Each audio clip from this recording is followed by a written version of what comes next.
Welcome to the Heal Your Hunger Show, where we get to the heart of why you overeat and how to stop. If you struggle with food and weight like I did, welcome home. Welcome everybody to the Heal Your Hunger Show. So happy to have you here. It is a great day to be alive, and it's an even greater day to be listening to the Heal Your Hunger Show because I have an awesome guest. First, I'm just going to say hi, Joan, and then I'm going to jump to something else. Hi, Joan. Hi, Tricia.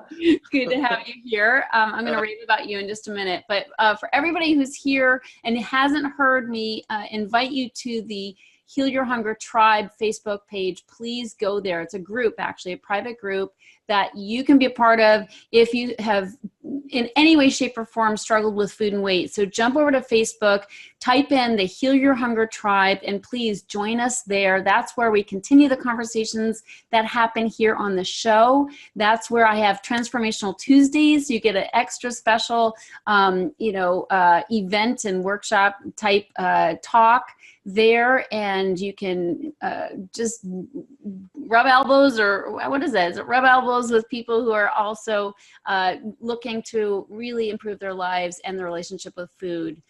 Also, if you haven't taken the quiz to find out if you're an emotional eater or a food addict, you can do that at healyourhunger.com. So on to my completely awesome guest, whom I just adore and have known for several years. Dr. Joan Rosenberg is a best-selling author, consultant, master clinician, and media host. She's a cutting-edge psychologist who is known as an innovative thinker, acclaimed speaker and trainer, and she's a 2-time TEDx speaker. In fact, she has, I just noticed this, she has a TEDx talk that has hit 550,000 views. And if you want to check it out, it's called Emotional Mastery, the Gifted Wisdom of Unpleasant Feelings. And I don't know anybody who is more in tune with feelings being unpleasant than emotional eaters. That's why I love having Dr. Joan on my show. So Dr. Joan is amazing, but she especially is amazing because right now she has a book that's just hit the streets. It's hit everywhere that you might buy a book. It's called 90 Seconds to a Life You Love, How to Master Your Difficult Feelings to Cultivate Lasting Confidence, Resilience, and Authenticity. So if you want to get this book in your hands, buy it now, 90 Seconds to a Life You Love. And, as emotional eaters, we are very uncomfortable with our feelings. So Dr. Joan, welcome, and thank you for shedding light on this topic for us. Well, thank you for having me, Tricia. I'm a big fan of yours, and I'm super stoked to be with you today. So let's roll. Yeah, let's do this. This is great. From the get-go in my life, I think I just made a decision not to feel like I didn't want to feel anything. I mean, I'm fine with the happy high notes, but as a kid, and I think this is typical for emotional eaters, I ran into some very uncomfortable feelings. I think, feeling in general was uncomfortable, but I had sexual abuse in my past. And I just had some things that just, I didn't want to deal with because It was uncomfortable and I didn't have the tools to deal with it. So I think I made that subconscious decision not to feel and hence dove right into the food. And I think that's very typical for emotional eaters. Wouldn't you agree? Yeah, I totally agree. And whether it's in this case, choosing emotional eating as kind of the outlet or the way to what I call kind of to distract or disconnect, or many other people suffering in similar ways to you that you have, that they also choose other outlets that are parallel to the emotional eating. And there's a whole bunch of ways to distract ourselves from our feelings. I mean, yes. I think more than ever, it's like insane how many different ways we can distract. And of course, unfortunately, people with addictive tendencies, even if they put one down, another one will pop up if they don't do this work, and go through this 90-second process, as you're talking about, of really getting accustomed to one's feelings. So this has been your life's work. I mean, you've got that TEDx talk that totally crushed it. And I know you've worked with eating disorders. You have a long history working with people with eating disorders. So talk a little bit about that. This goes back, let's see, this is going to be embarrassing, 30 years. That's okay. I've been doing this for 30 years too, so so good thing. so it goes back 30 years. I was hired as a staff psychologist at UCLA, and my primary role was to work with people who struggled with a variety of eating concerns, whether it was anorexia to compulsive overeating.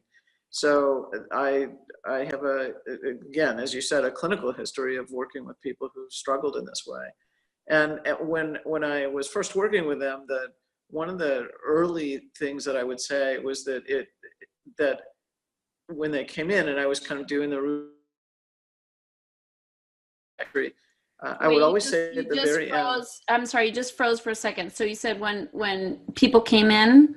When people came in and I was taking their clinical history, at the end of that intake, I would always say to them that they were overly focused on the wrong problem. They were focused on food, weight, and appearance. And I saw those as distractions from their difficulty tolerating what they thought, what they felt, what they needed, and what they perceived.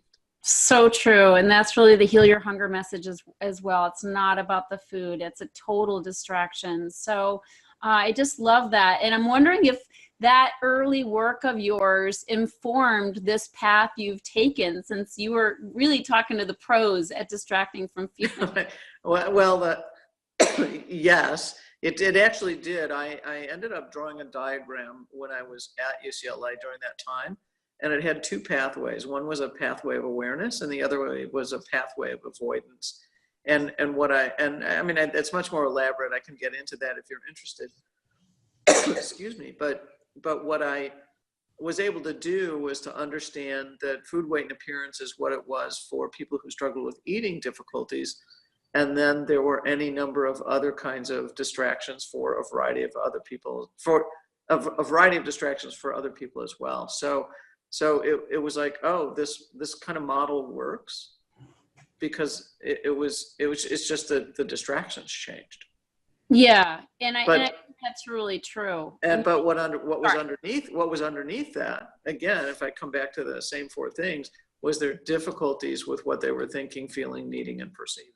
Yeah, no question about it. And I have to check myself all the time with that, because I'm still not like jump roping and hopping and skipping through my feelings. You know, I'm a lot more accustomed to them because I'm not medicating them with food, but I have to watch myself, you know, with TV or shopping, or, you know, as I said, it definitely transmutes itself at times. And so I just have to really keep it in check. You know, is reality a little painful for me right now? Like, why are you like binge watching this TV show? You know, right. And I have to really look at what am I avoiding? And I think that's so important. You'll enjoy this then. The chapter 4 in the book is basically a list of distractions. So is it like I think I've outlined at least 30 distractions. And I mean, just to give you how nuanced it is, things like having feelings about having feelings is a distraction. Oh my God, I love that. Like getting obsessed with dealing with your feelings? Is that what that is? So if I'm angry that I'm sad,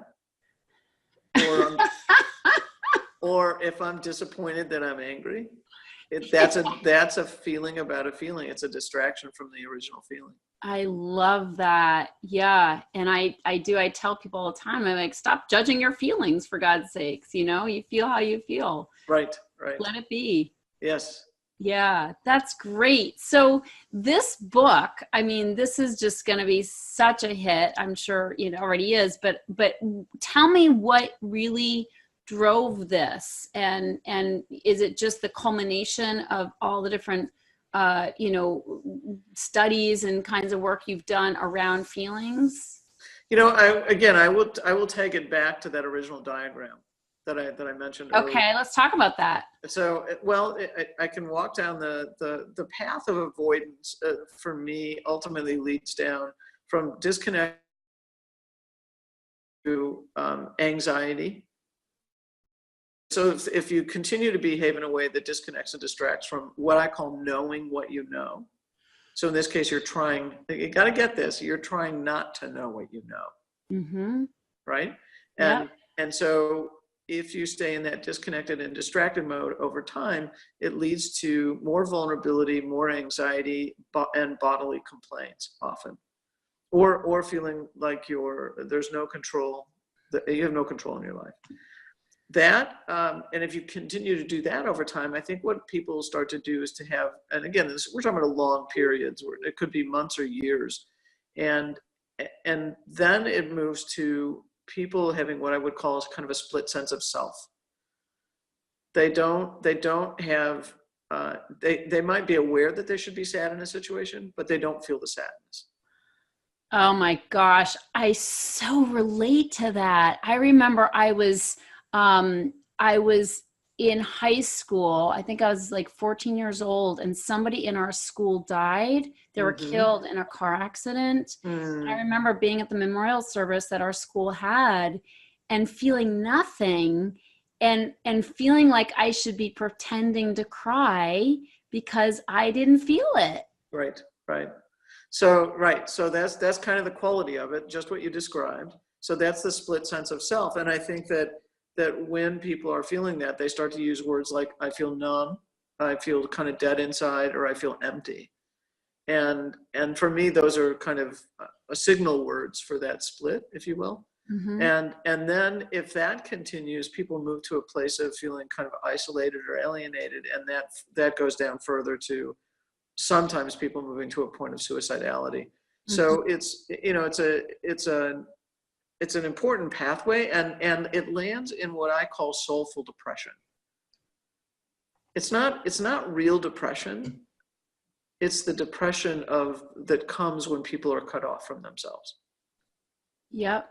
And the challenge with this is that I think a lot of people that are getting diagnosed with depression, and there's nothing for me to prove here, right? But I think a lot of people who are diagnosed with depression are actually experiencing soulful depression. I love that, Joan. I love that you're saying that. And so if they would handle that, then they would be able to really come out of that and feel alive again. Yeah. And then the other side of the pathway or the diagram was the path of awareness, and that ultimately leads to confidence. And actually everything that's in the book, confidence, resilience, and authenticity. So you'll be one of the few that knows this, or those who are listening that know this, but the diagram really is the template for the book. I don't actually mention, I think I mentioned the diagram once, but the diagram is not in the book, and all the nuances are not in the book. I mean, all the nuances by way of text are in the book, but not by way of the picture itself. So I developed it over it started with men and women who struggled with eating related problems. And then it expanded out when I realized that there was a pattern to how people suffered. No question.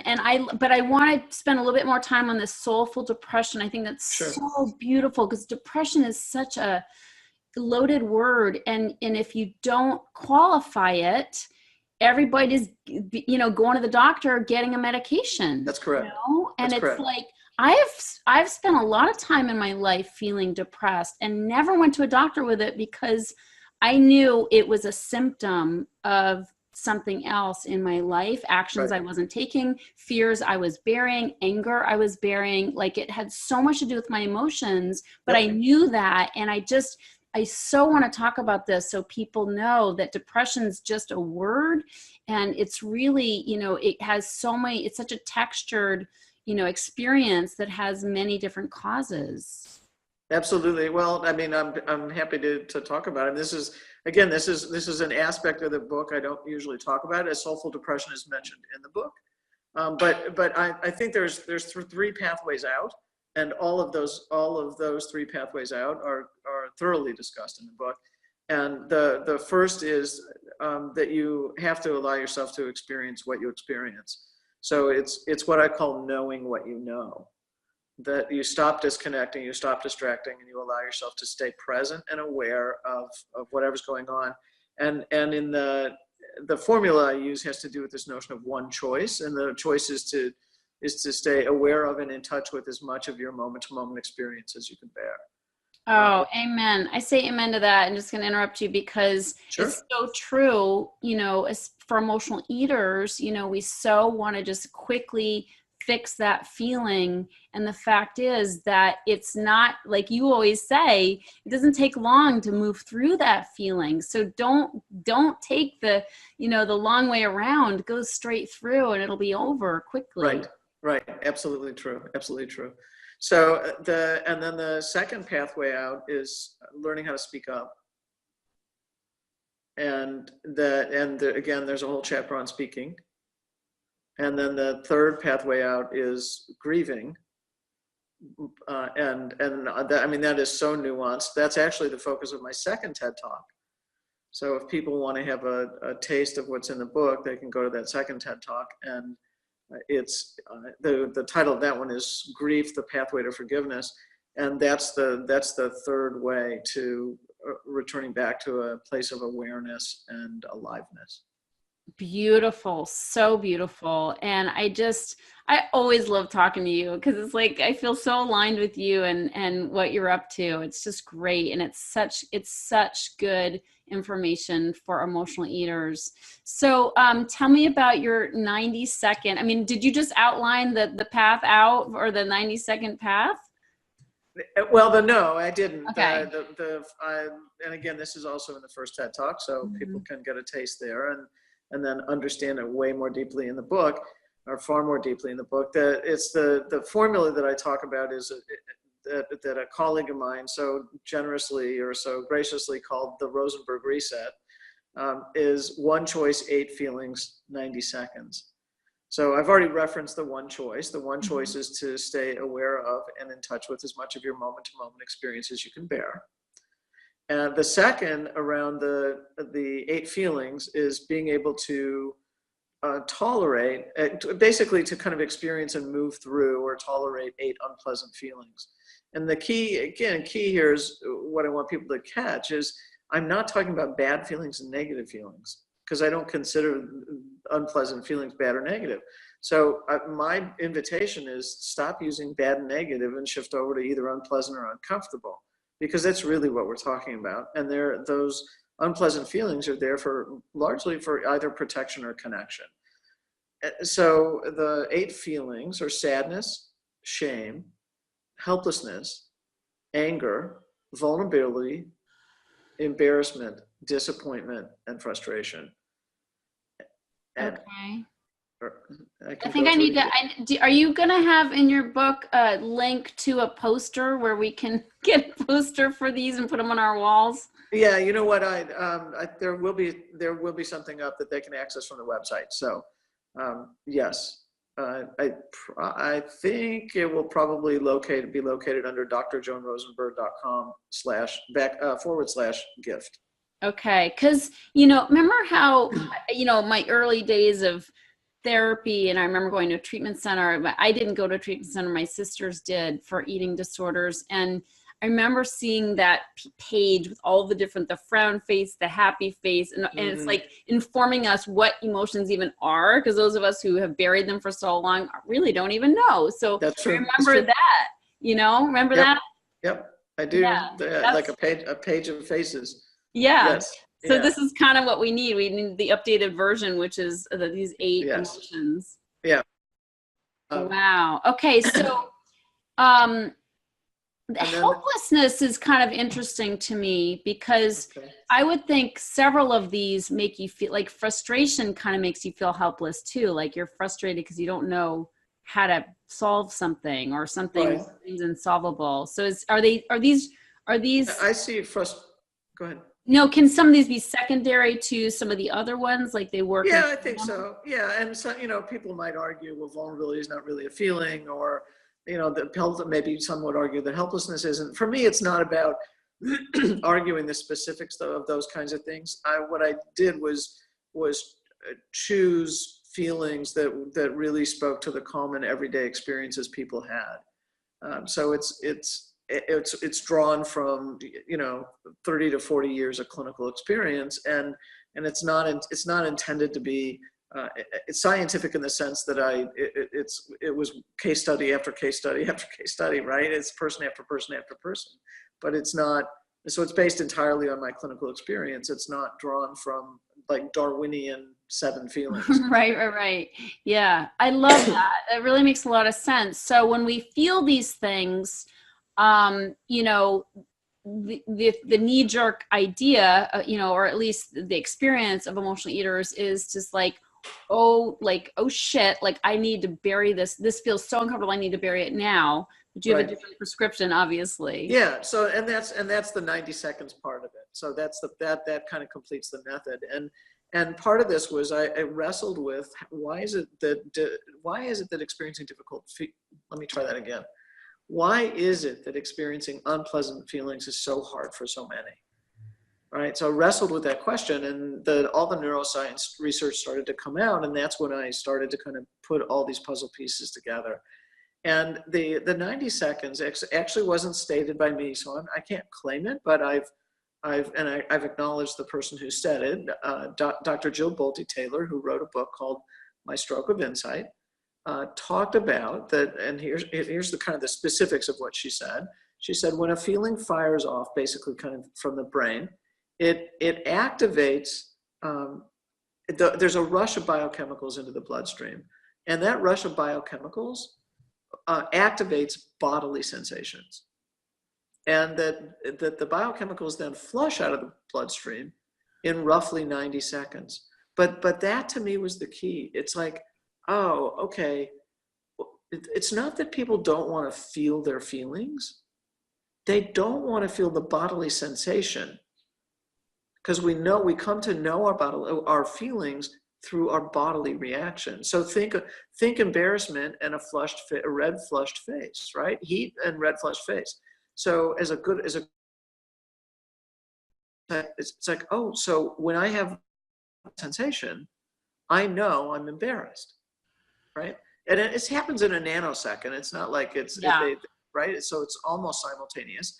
And so the notion here is that if people can allow themselves to stay present and just experience the bodily reaction or the bodily sensations, then they can stay with the feeling, the emotional, what we call the emotional feeling. They can stay with the feeling, and then if they stay with the feeling long enough, often insights come. Okay, so I'm thinking about feeling embarrassed about something, and my experience is that I've gotten better at tolerating feelings and not having the automatic feeling or kind of extrapolation that, oh my God, I'm gonna die, right? Right. Because there is, like, I'm thinking of embarrassing, just that in of itself, because I'm a natural born people pleaser. It's like, if I'm embarrassed or I've done something wrong, I have this momentary feeling of, oh my God, like my world is coming to an, like people, like, especially if it's like public or something, if I've done something and more than one person has noticed it or it's been called out, this feeling of dread is so awful that it used to send me, like, I literally wanted to dig a hole and climb in it. Understand. I get it. Right. So I must have gotten more accustomed to, like, rationally being like, okay, this feels bad in the moment, but it's not the end of the world. No, and it passes, and it actually passes relatively quickly, and most feelings don't even last the 90 seconds. Now, there's a caveat here where there's trauma, all bets are off. Because of how complex trauma can be, then and how much we often recycle over the same memory, and then it pulls approximately the same, firing pattern. I'm not speaking to the trauma part of it in the moment. Right. This is kind of the everyday reactions. Yeah. And unfortunately for emotional eaters, a lot of our emotions are, related to trauma, but then it just, but that's unresolved trauma from the past. Exactly. And what I will say to that is chapter 8 in the book. Chapter 8. Okay. Chapter 8. Everybody, chapter 8. Go there.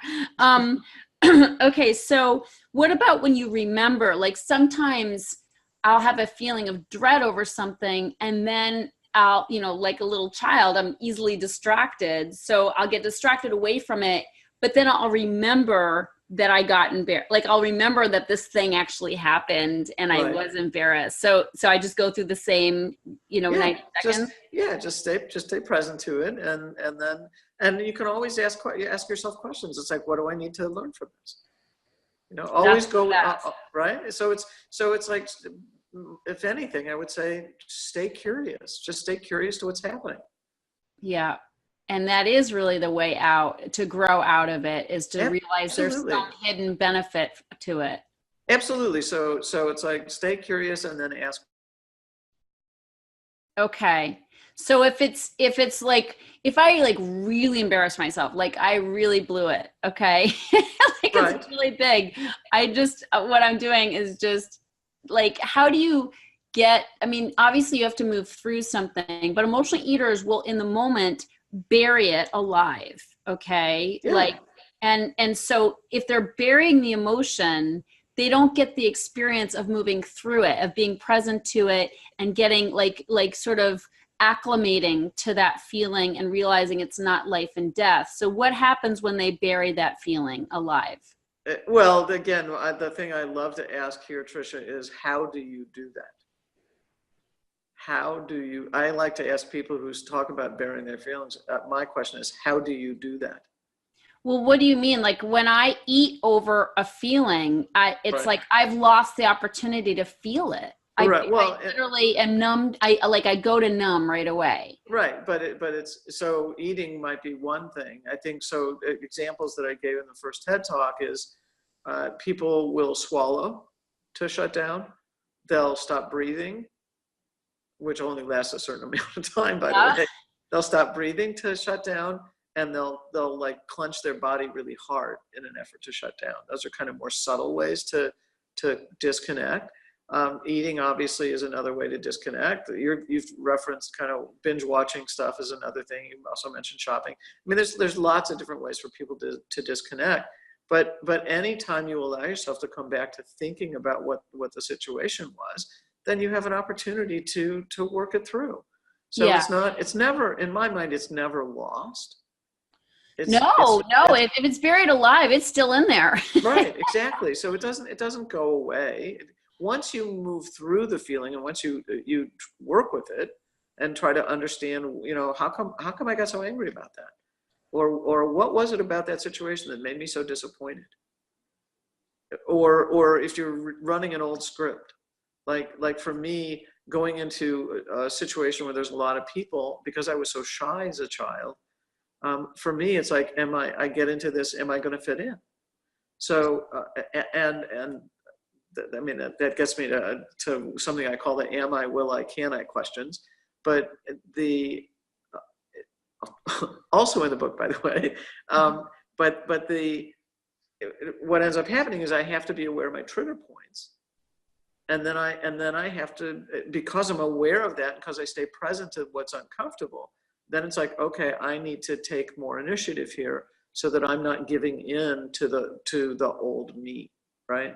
Yeah. So that whatever the old story was or the old script was, because I've stayed working with that long enough, then I can change up the script by taking action.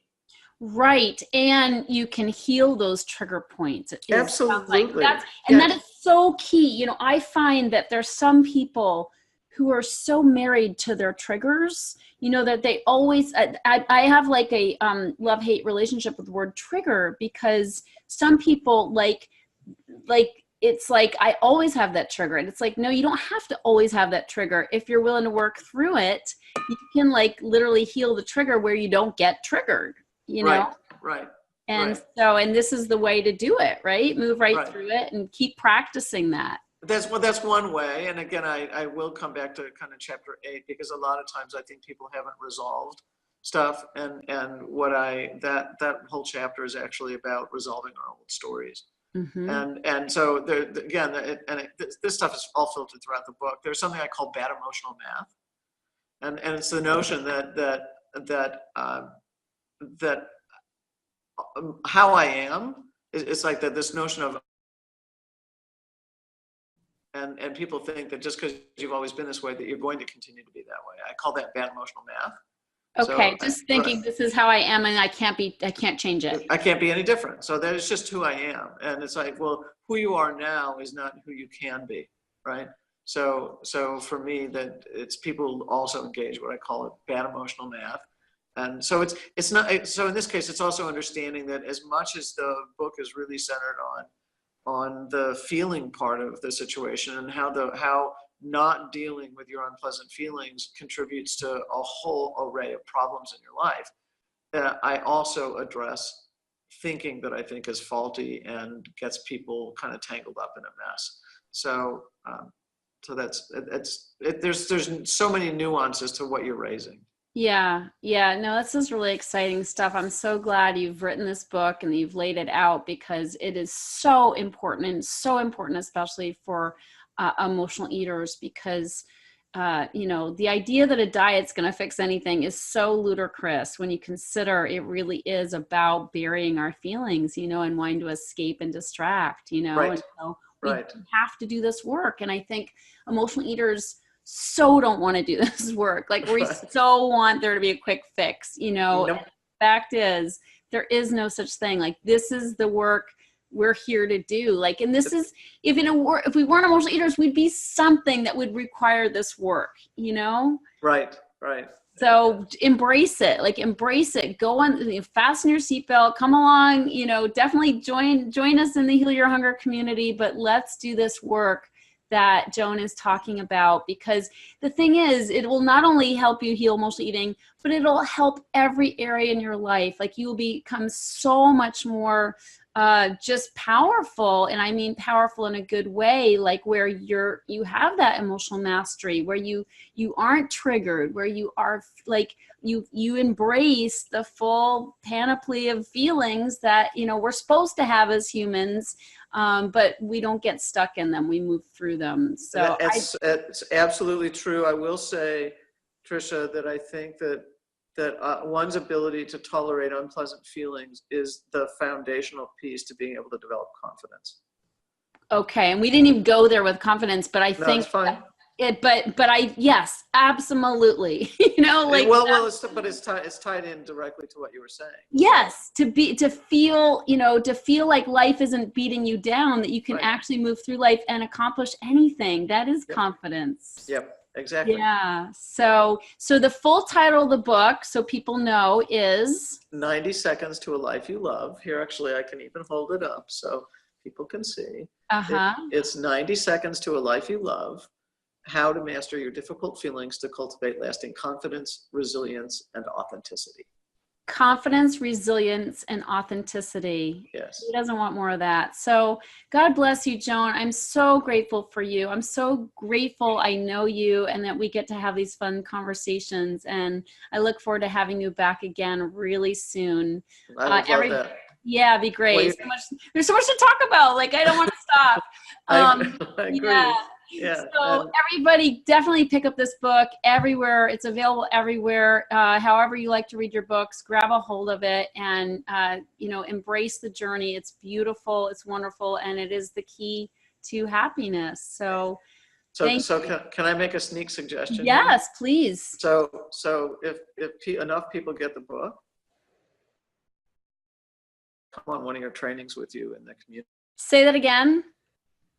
Did you hear what I said? You cut out. Say it again. I said if enough people get the book, then I'll do a special appearance with you in your Facebook community. I would love that. Okay, everybody, you heard it. Jump in the Facebook tribe, the Heal Your Hunger tribe, buy the book, and let's get Joan back here and let's talk about it. So thanks so much, Joan. Really, good luck with everything. Thank you, Tricia, and I'm honored to be with you, and thank you for all the great work you're doing in the world. Thank you so much. You betcha. If you enjoyed this podcast and want to get free support, insider health info, exclusive invites to events, and more, visit healyourhunger.com.